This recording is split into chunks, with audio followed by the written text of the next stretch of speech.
Everyone wants to buy real estate.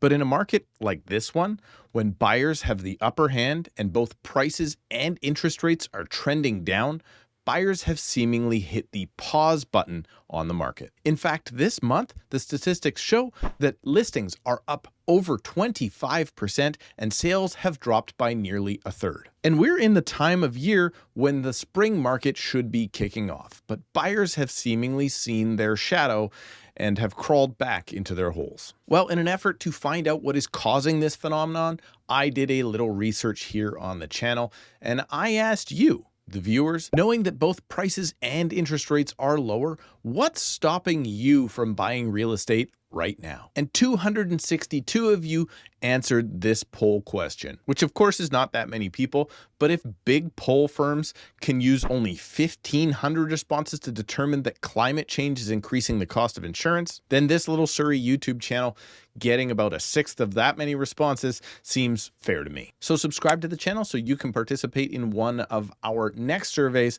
like what is the best real estate podcast in Canada? And if you are thinking about buying a property in this market, you can download my Informed Buyer's Guide right now, totally for free by clicking the link in the description below. Now, all the numbers out there are pointing to the fact that the economy is weaker than it was before. And boomers from the HRM to the GVRD are frozen in place, not making any moves or financial decisions at all. And this is because both the CBC and Global News are telling them that the big orange angry man to the south is the next reason they are going to need yet another booster. But anyone under 45 years old that gets their information from, say, more reputable news sources like Joe Rogan, YouTube, and Joe Rogan on YouTube, well, they're likely to be first-time buyers, which are the most active segment in the buyer's market right now. But first-time buyers alone are not enough to get this market back on track. So I asked, what is stopping you from buying right now?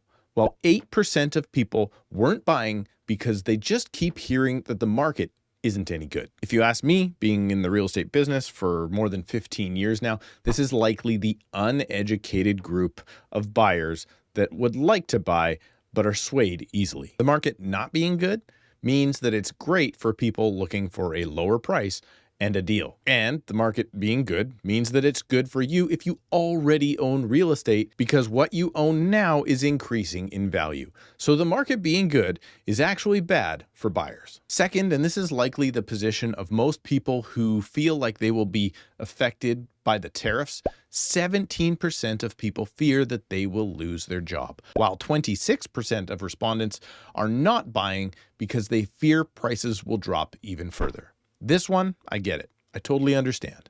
Nobody wants to buy because as the market continues to fall, when you move into that property 60 or 90 days down the road, there's a chance that it will be worth less than what you just agreed to on the contract. But whatever price you do get it at is far off of the peak, so you should be happy that you weren't one of those March 2022 buyers, right? Right? Well, no. With little confidence in the market, you're going to want to wait until the market turns positive again, so you have the confidence in your purchase price. The only problem with that is that when your confidence returns, so will everyone else's. And you are now back into competing offers and losing out on properties you were already stretching your budget to get into. And also, there is the hope that people have that they will be able to time the bottom of the market. And to that I say, good luck to you. And last, with a whopping 49% of the vote, the reason almost half of you out there are not buying in this market right now is that you can still not afford what you want where you want it. Yep. Even after the market crashed as much as 35% in some areas across the Fraser Valley, half of people still feel that real estate is overpriced or that they cannot afford to move up. And if they can't have exactly what they want, exactly where they want it, that they will either just keep renting where they have been for some time now, or they will stay in a home that they own that is smaller than they like, not in the right area, or that may not even work for their needs anymore because, well, their desires are larger than their pocketbooks. And to be totally honest with you, I probably fit into this boat as well. I would absolutely love to move up the property ladder now in a perfect world, get more land or maybe a bigger house, but I'm pretty comfortable where I'm at and I have no need to move. At least I have no need now, but I'm sure that that need will become an extreme want in the future. And then there's always the fact that maybe we just think we deserve more than we can actually afford. I know I would like a nicer car and a bigger house, but that's not actually the realities of what I can afford or just what I'm comfortable paying on a monthly basis. However, the real reason that I put out this poll was that there's real fear out there in the market right now. And listen, I get it. I know I joked about it earlier, but it's real. So many people are paralyzed by the world news right now. They're so frozen that they are doing stairs with bad knees, living in a neighborhood that has changed and that they no longer love, or a house that is too small for their family, or even maintaining a yard that is too much for them to manage. All because the media is hyping up yet another world-ending disaster like climate change, COVID, the Ukraine war, and now the "you're fired" guy. In reality, we are way less affected in our day-to-day life by world events than the CBC would have you believe. You are in charge of your own outcomes, and everything is in your control. And I'm not quite sure why I feel like I needed to say this on this platform, but come on, folks, turn off the news. Heck, turn off this video.